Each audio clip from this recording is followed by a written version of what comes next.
Good morning, family. This is Ricky, and welcome to Hope for Today. Happy 16th of January, the year of our Lord, 2023. It's a special day in the American experiment of democracy called MLK Day. Today is a day where we honor the contributions and the sacrifices of not just one special leader, but indeed a whole cadre and a generation of people who dared believe that truths that were embedded down in the Constitution and in the Declaration of Independence, that all men and women are created equal. We give God thanks here at Southwest Church for the legacy of Reverend Dr. Martin Luther King. And we like to say here around our staff that Martin Luther King is not just a day off, it is a day on to continue living that dream that all of us are equal before the eyes of God. Happy MLK Day, everybody.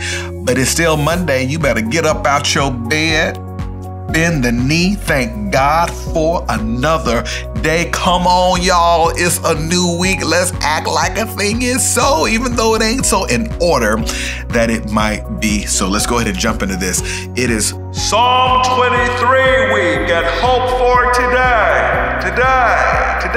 We will be in Psalm 23 throughout the remainder of the week, maybe even a few more days. One of the most famous passages in all of Scripture, written by a shepherd boy named David. The first verse goes this way: "The Lord is my shepherd, I shall not want." Friends, I wish I could go through the whole verse, but the first three words got me all kinda excited for the truths that David lays down. The very first words of the shepherd's song, Psalm 23, is, "The Lord is."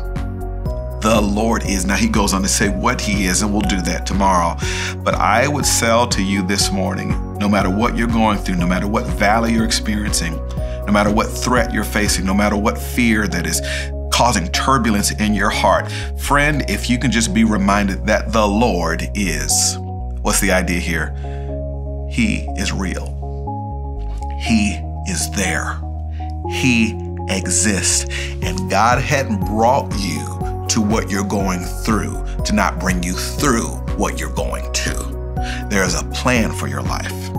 There's a hope for your life. There's a reason for what we're experiencing that only God knows, but God can, because the Lord is. I think I want to sell you on this idea that David is saying he is real. He is there. He loves me. He has grace towards me. The Lord is. You know, I love to watch apologetics videos where people are defending the Christian faith. And I love to read articles written by atheists, because I'm always trying to understand what it means to minister to people who do not believe that there is a God. And one of my favorite apologists says that if there is no God, then everything goes. But if there is a God, that means there is a such thing as right and wrong. And he's arguing with this atheistic student who's saying, you know, there was a spark and there was this and there was Big Bang and all that kind of stuff. And we can have that conversation another time on another day.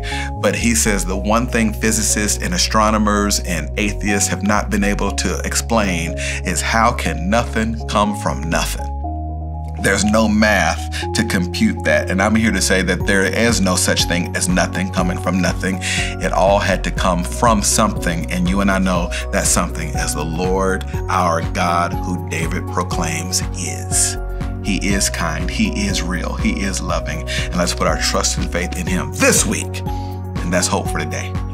I'll see you next time.